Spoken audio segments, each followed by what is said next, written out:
Hello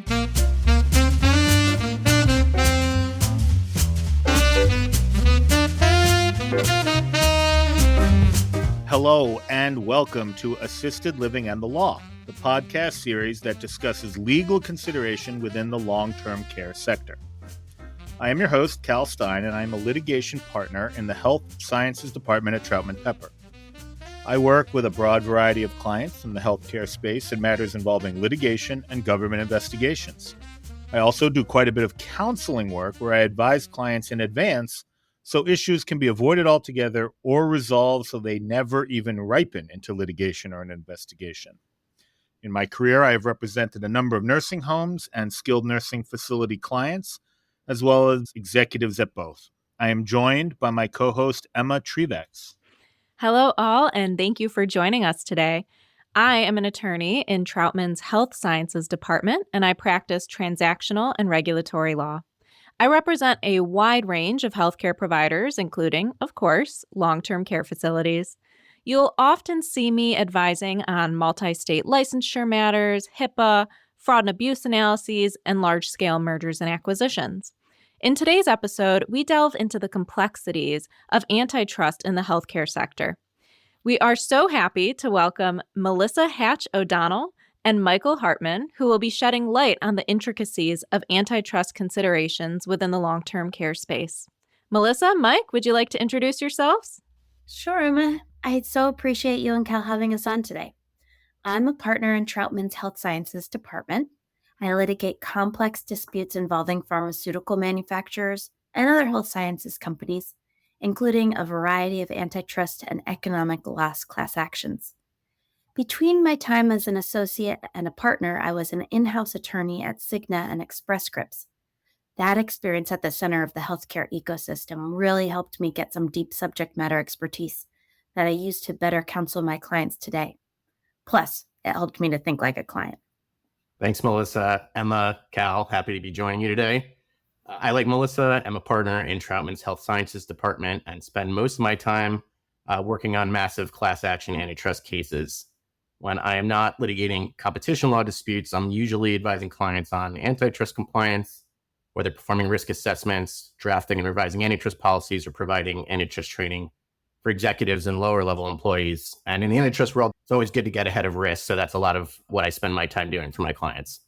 Thank you all for being here today. And as Emma mentioned, and as our listeners can certainly guess from the illustrious bios of our two guests here today, in this episode, we are going to be talking about U.S. antitrust laws, and specifically how they are currently impacting and may impact in the future nursing homes, skilled nursing facilities, and other long-term care facilities, including in the context of sales, acquisitions, mergers, and other types of transactions. But before we really get into those details, I think it makes sense to discuss some antitrust law basics. Let's start with some historical context here. As I understand it, for most of the past few decades, at least, general principles of antitrust have been based on the premise that competition benefits purchasers or consumers by producing the best mix of quality, goods, and services at the lowest prices. Traditionally, the U.S. antitrust enforcers, being the Federal Trade Commission or the FTC and the Department of Justice or the DOJ, examine markets to determine whether actions promote or hinder consumer welfare in choosing among various quality and price options. The FTC enforces antitrust laws to ensure competitive forces stimulate the development of healthcare delivery systems desired by consumers. Through antitrust enforcement, the FTC seeks to eliminate anti-competitive restraints, allowing market forces to create an environment where innovative healthcare delivery can emerge and compete on their merits. I also understand that, more recently, the FTC has begun to shift its focus away from the consumer welfare standard and to a more fairness-based approach. But since we're here to discuss long-term care, Melissa, can you give us a sense of the history of federal antitrust enforcement in the nursing home industry? Sure, Emma. Historically, there have been relatively few antitrust enforcement actions targeting nursing home mergers or conduct. In fact, there have been very few antitrust cases focused on nursing homes at all, whether brought by private plaintiffs or the government.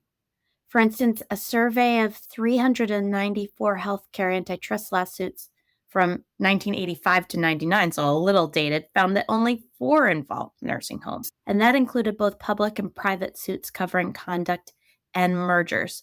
Our follow-up research found very few additional antitrust cases involving nursing homes in the interim.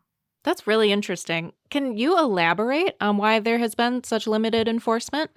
In the merger space, one reason is that until recently, informal FTC interpretations related to the valuation of nursing home transactions suggested that those transactions should be treated similarly to real estate transactions. And that meant that combinations of nursing homes weren't viewed as reportable typically under the Hart-Scott-Rodino Act. The agencies weren't reviewing those transactions as often. Now those interpretations related to reportability are changing, so over time there will likely be more filings that prompt agency review. There's a little speculation here on my part, but I also think the industry has been less consolidated than hospitals. I know the 10 largest nursing home chains own over just 10% of nursing homes. It doesn't tell us much about the concentration in particular geographic markets, but I get the sense that historically there are more nursing homes than hospitals, and they are less consolidated. I do think that's changing. Yeah, that's a really interesting point, Melissa. I mean, consolidation among hospitals is something that we've seen an increase in recently. Wouldn't be surprising to see an increase in the nursing home industry as well.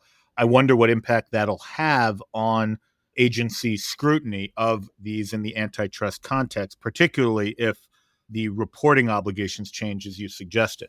It sounds to me like the structure of the long-term care facility industry itself has played a significant role in the enforcement or lack thereof in the antitrust space.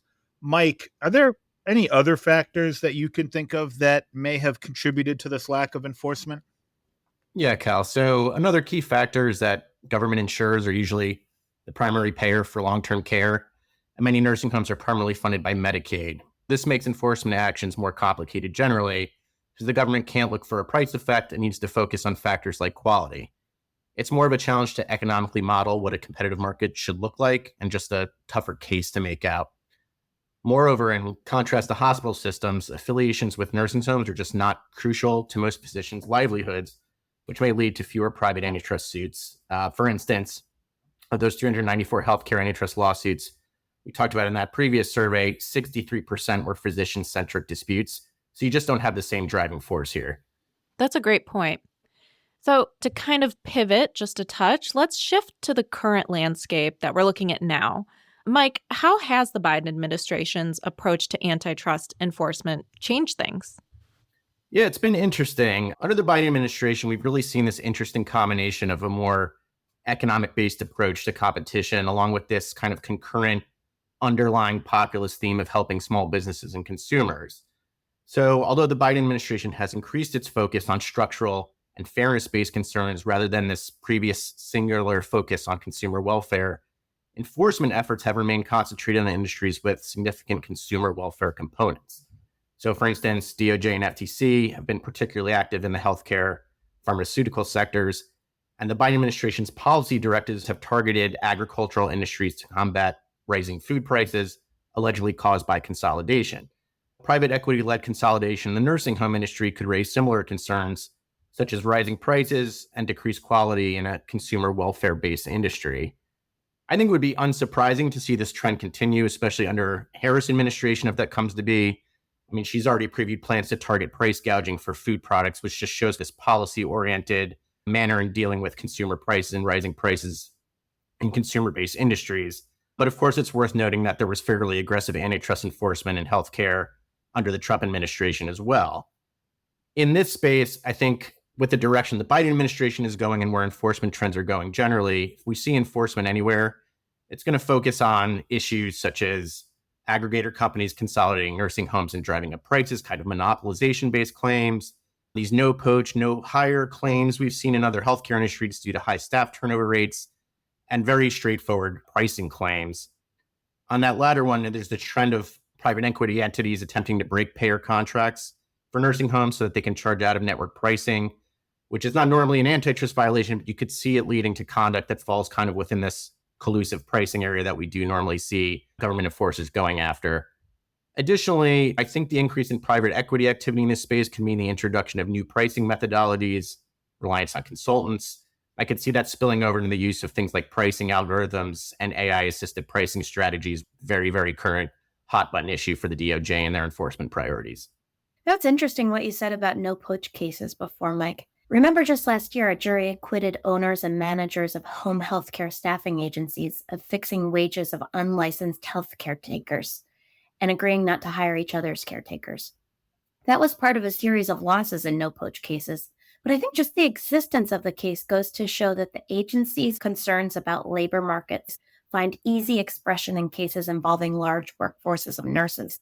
Fun fact, I had some research done, and the last antitrust enforcement action specifically targeting nursing homes conduct was a 1992 case about a conspiracy among nursing homes to fix the wages of temporary nursing assistants.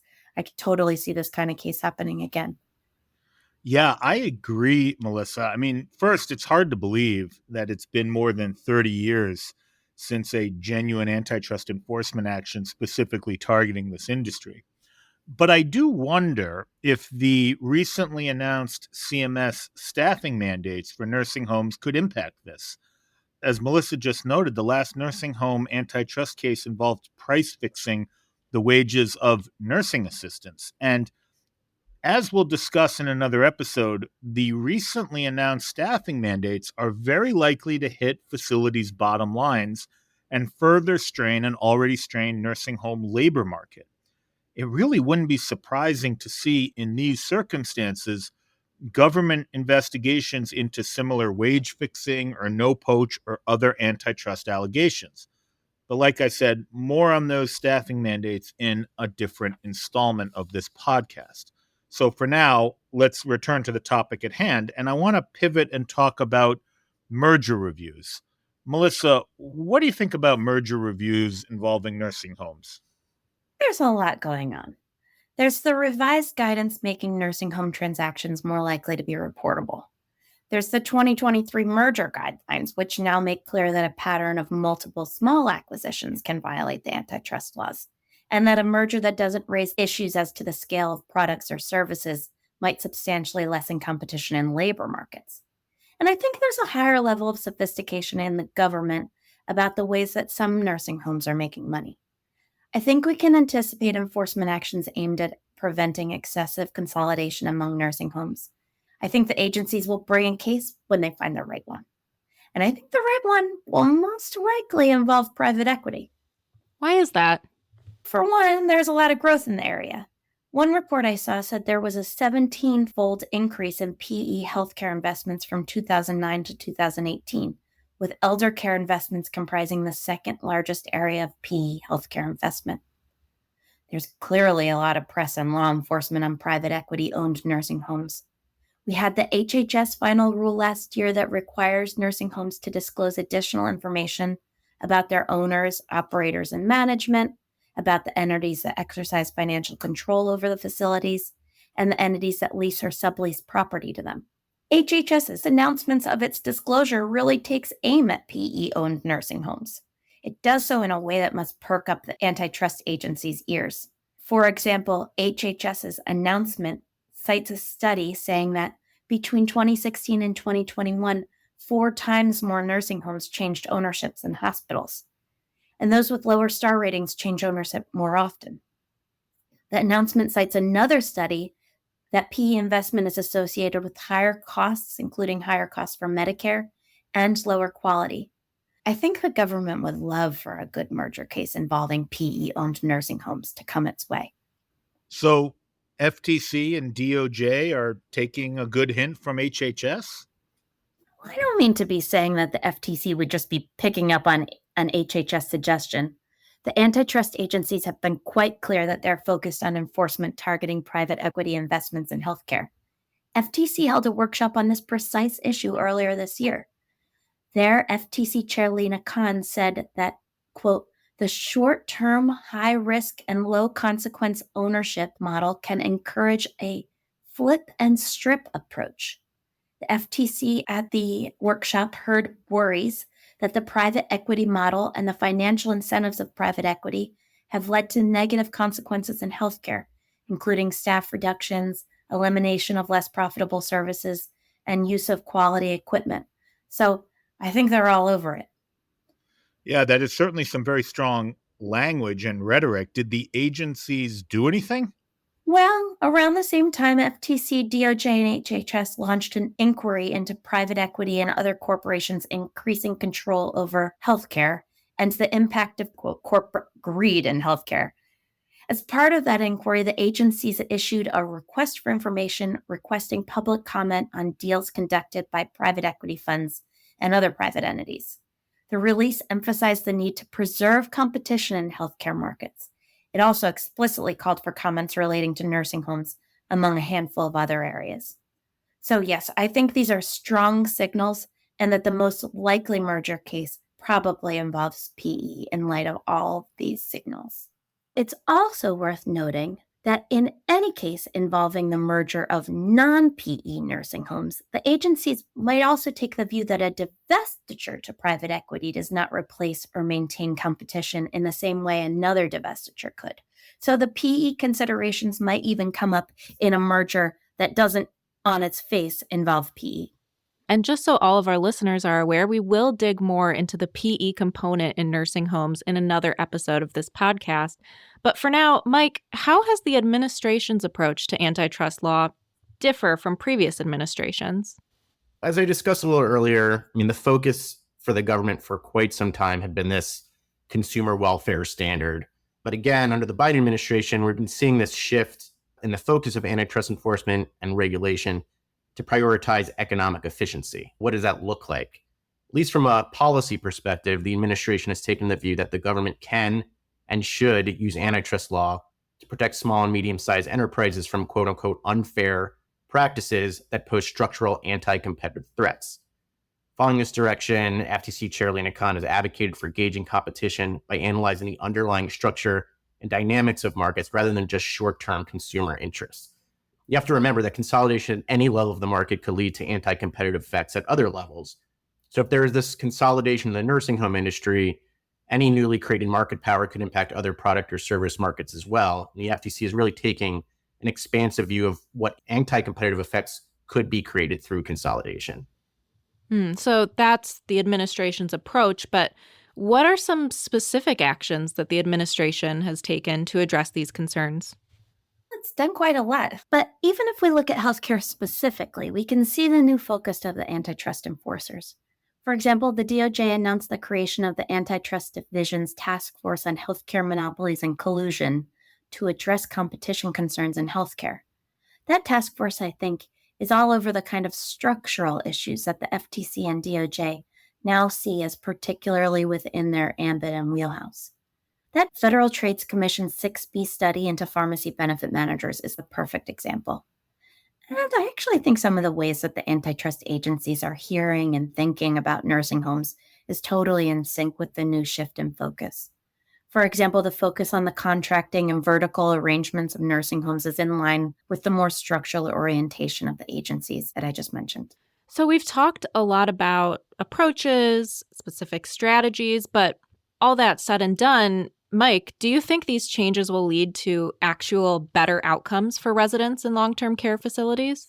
Yeah, I think it's definitely possible, Emma. Increased scrutiny and enforcement actions could lead to better outcomes for residents by preventing excessive consolidation and ensuring that private equity firms prioritize quality of care and long-term stability.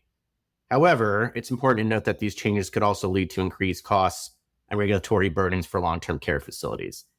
I think the real key thing here is that consolidation isn't this automatic bad thing when it comes to things like patient and resident care. We often think consolidation is this boogeyman that's going to automatically drive up prices. But in this industry in particular, there could be many instances where independent nursing homes may not be viable absent acquisition or an influx of private investment. We've seen that in rural healthcare facilities where you really do need this consolidation. You do need this activity in order to continue to provide care for people. What one would hope is the efficiencies that are created by these acquisitions and increased investment will actually lead to improved management and care for residents, but we'll have to see if that actually happens. I think that's such an important point, Mike. and one that gets lost in the shuffle a little bit, the potential benefits here in these transactions. So I'm really glad you raised that. Melissa, we're winding down here. Any final thoughts from you on what we might expect in the future regarding antitrust enforcement in the long-term care facility space?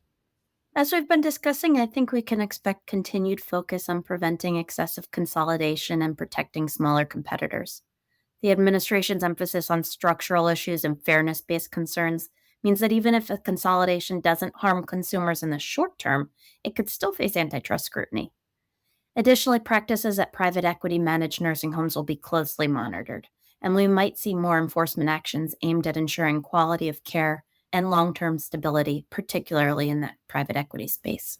Well, Melissa, Mike, thank you guys so much for joining us for this insightful discussion and for really bringing what is a clear expertise in the area of antitrust law to this discussion. We'll certainly continue to monitor these developments and their impact on the industry. Agreed. Thank you both. It's been a pleasure. Thank you. And thank everyone out there for listening and for tuning in to Assisted Living and the Law.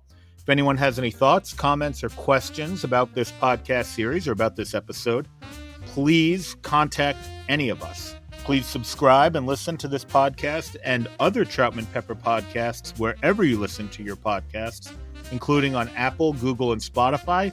Thank you for listening, and as always, stay informed and stay healthy. Copyright Troutman Pepper Hamilton Sanders, LLP. These recorded materials are designed for educational purposes only. This podcast is not legal advice and does not create an attorney-client relationship. The views and opinions expressed in this podcast are solely those of the individual participants. Troutman Pepper does not make any representations or warranties, express or implied, regarding the contents of this podcast. Information on previous case results does not guarantee a similar future result. Users of this podcast may save and use the podcast only for personal or other non-commercial educational purposes. No other use, including, without limitation, reproduction, retransmission, or editing of this podcast may be made without the prior written permission of Troutman Pepper. If you have any questions, please contact us at troutman.com.